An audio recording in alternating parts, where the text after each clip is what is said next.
जुलै आणि ऑगस्ट या 2 महिन्यामध्ये संपूर्ण महाराष्ट्रात जोरदार पाऊस झाला. मागील वर्षी अपेक्षित पाऊस न झाल्यानं यावर्षी चांगला पाऊस पडेल असा हवामान विभागाने अंदाज वर्तवलेला होता. आता हा अंदाज पूर्ण सुद्धा झाला. पिण्याच्या पाण्याची वर्षभराची सर्व चिंता मिटलेली आहे.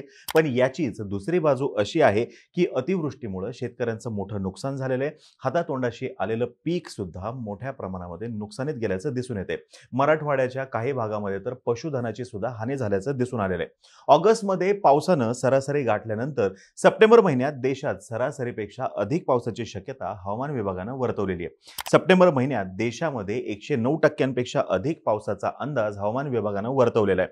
विदर्भ आणि कोकणासह महाराष्ट्रातील काही भागामध्ये सरासरीपेक्षा अधिक पावसाची शक्यता सुद्धा हवामान विभागाने वर्तवलेली आहे. यासोबतच येणाऱ्या काही दिवसामध्ये विदर्भ आणि पश्चिम महाराष्ट्रामध्ये जोरदार पाऊस पडण्याची शक्यता सुद्धा वर्तवण्यात आलेली आहे.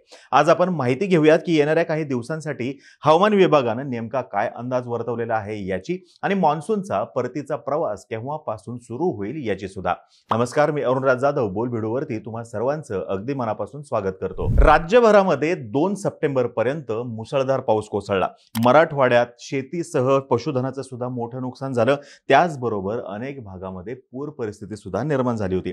त्यानंतर मात्र या भागातला पाऊस काही प्रमाणात कमी झालेला आहे. सध्या कोकण आणि मध्य महाराष्ट्रातील काही भागामध्ये पाऊस सुरू आहे. मात्र विदर्भासह सर्व जिल्ह्यामध्ये 9 सप्टेंबर पर्यंत पावसाचा अंदाज वर्तवण्यात आलेला आहे. आता राज्यातील अनेक भागांमध्ये हवामान विभागाकडून पावसाचा इशारा देण्यात आलेला आहे. आज कोकणासह काही भागामध्ये मुसळधार पावसाची शक्यता आहे. हवामान विभागानं वर्तवलेल्या अंदाजानुसार आज कोकणातील अनेक जिल्ह्यांमध्ये जोरदार पावसाची शक्यता आहे. मध्य महाराष्ट्रामध्ये देखील घाटमाथा परिसरामध्ये तुरळक ठिकाणी मुसळधार पावसाची शक्यता वर्तवण्यात आलेली आहे. नागरिकांना या सर्व पावसाच्या पार्श्वभूमीवरती सतर्क राहण्याचा इशारा सुद्धा हवामान विभागाने दिलेला आहे. विदर्भातील जिल्ह्यांमध्ये मुसळधार पावसासह विजांचा कडकडाट होण्याची शक्यता वर्तवण्यात आलेली आहे. मराठवाड्यामध्ये देखील आज जोरदार पाऊस पडू शकतो असं सांगण्यात आलेलं आहे. राज्यातील काही भागात वादळी वाऱ्यासह विजांच्या कडकडाटासह पावसाची शक्यता आहे. या पार्श्वभूमीवरती हवामान विभागाकडून सर्व नागरिकांना सतर्कतेचा इशारा देण्यात आलेला आहे. आता जो अंदाज आहे त्याच्यानुसार छत्रपती संभाजीनगर, जालना, बीड, परभणी, लातूर, धाराशिव या जिल्ह्यांमध्ये जोरदार पाऊस पडू शकतो आणि बीड जिल्ह्यात सुद्धा हलक्या ते मध्यम स्वरूपाच्या पावसाची शक्यता आहे.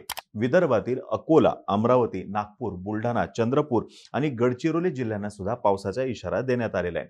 मुंबई उपनगरामध्ये मात्र पावसाची शक्यता आहे इतकंच म्हणलेलं आहे. पुणे आणि ठाण्यासह संपूर्ण कोकणाला आजच्या दिवशी पावसाचा अलर्ट देण्यात आलेला आहे आणि नवी मुंबई आणि उर्वरित भागामध्ये हलका ते मध्यम स्वरूपाचा पाऊस पडेल असा अंदाज आहे. आता जर का आपण यावेळेसचा पाऊस बघितला म्हणजे जून, जुलै, ऑगस्ट आणि सुरू असलेला सप्टेंबर या काळामध्ये पावसाने कहर केलेला आहे. आपण बघतोय IMD नुसार 1971 ते 2020 या कालावधीमध्ये सरासरी जर का बघितली तर सप्टेंबर महिन्यामध्ये देशामध्ये सरासरी 167.9 मिलीमीटर पाऊस पडतो. यंदा ऑगस्ट महिना अखेर देशामध्ये 7% अधिक तर महाराष्ट्रामध्ये तब्बल 26% अधिक पावसाची नोंद झालेली आहे. पण सप्टेंबर महिन्यामध्ये राज्याच्या बहुतांशी भागामध्ये कमी पाऊस पडू शकतो, सरासरीपेक्षा कमी पाऊस पडू शकतो असं सुद्धा हवामान विभागाने स्पष्ट केलेले आहे. दक्षिण मध्य महाराष्ट्र आणि मराठवाड्याच्या दक्षिण भागामध्ये सरासरी ते सरासरीपेक्षा कमी पावसाची शक्यता असली तरी सुद्धा विदर्भ, कोकण आणि उर्वरित महाराष्ट्रामध्ये सरासरीपेक्षा अधिक पाऊस पडू शकतो. यासोबतच सप्टेंबर महिन्यामध्ये देशाच्या बहुतांश भागामध्ये कमाल आणि किमान तापमान सरासरीच्या वर राहण्याचा अंदाज आहे. सप्टेंबर महिन्यामध्ये पावसाला पोषक प्रणाली तयार होण्याची शक्यता आहे आणि त्याच्यामुळे राजस्थानमध्ये येणाऱ्या काळामध्ये चांगल्या पावसाचा अंदाज आहे. आता राजस्थानमधूनच मान्सूनचा परतीचा प्रवास जो आहे तो सुरू होत असतो. मग जर का येणाऱ्या काळामध्ये राजस्थानमध्ये पाऊस पडण्यासाठी पोषक परिस्थिती असेल तर मात्र जो रिटर्न मान्सून आहे तो उशिरा सुरू होऊ शकतो असे संकेत आहेत. मान्सूनच्या परतीच्या प्रवासाबद्दल हवामान विभागाकडून पूर्वानुमान देण्यात आलेलं नाहीये. 15 सप्टेंबर पर्यंत मान्सूनच्या परतीच्या प्रवासाचं चित्र स्पष्ट होऊ शकतं असं हवामान विभागाने स्पष्ट केलेलं आहे. आता काही दिवसांपूर्वी मराठवाड्यामध्ये जो रेड अलर्ट देण्यात आलेला होता तर खूप साऱ्या जणांचं म्हणणं असं होतं की आम्हाला तो रेड अलर्ट काही मिळालेलाच नाही. तर बघा, जर का तुम्हाला रेड अलर्ट किंवा ऑरेंज अलर्ट चेक करायचं असेल, तुमच्या इथे येणाऱ्या काळामध्ये कसा पाऊस पडेल किंवा आजच्या दिवशी नेमकी काय परिस्थिती आहे हे जर का जाणून घ्यायचं असेल तर तुम्ही तुमच्या मोबाईलवरती गुगलमध्ये जाऊन www.mosam.imd असं टाईप करू शकता.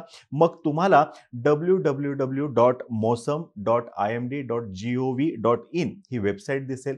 त्याच्यावरती तुम्ही क्लिक करा. त्याच्यानंतर ती वेबसाईट तुम्हाला ओपन झालेली दिसेल. मग तिथे गेल्यानंतर सॅटेलाइट असं लिहिलेलं असेल, त्याच्यावरती क्लिक करून तुम्ही तुमच्या परिसरातील ढगांचा अंदाज घेऊ शकता. त्याला तुम्ही झूम इन सुद्धा करून एक्झॅक्ट काय परिस्थिती आहे ते बघू शकता. मग याच पेजवरती डाव्या कोपऱ्यामध्ये तुम्ही वॉर्निंग्समध्ये सब डिव्हिजन वाईज याच्यावरती जर का क्लिक केलं तर तुम्हाला भारताचा रंगीत नकाशा समोर येईल. म्हणजे कुठे ग्रीन सिच्युएशन आहे, कुठे येलो अलर्ट आहे, कुठे ऑरेंज अलर्ट आहे, कुठे रेड अलर्ट आहे, हे सर्व काही तुमच्या समोर येईल.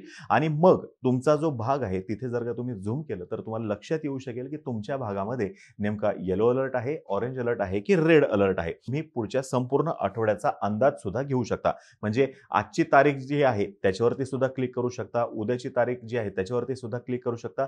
संपूर्ण आठवडाभरामध्ये काय परिस्थिती असेल हे त्या डेटवरती जाऊन क्लिक करून तुम्हाला पूर्णपणे अंदाज मिळू शकतो आणि त्याच्यानुसार मग तुम्ही तुमचे पुढचे प्लॅन करू शकता. शेतीची कामे जी आहेत ती सुद्धा उरकू शकता. आता ही माहिती जर का तुम्हाला आवडली असेल खाली कमेंट बॉक्समध्ये नक्की सांगा. तोपर्यंत आम्हा सर्वांची व्हिडिओ जास्तीत जास्त लोकांपर्यंत पोहोचवा आणि चॅनलला सबस्क्राईब करायला थोडं विसरू नका.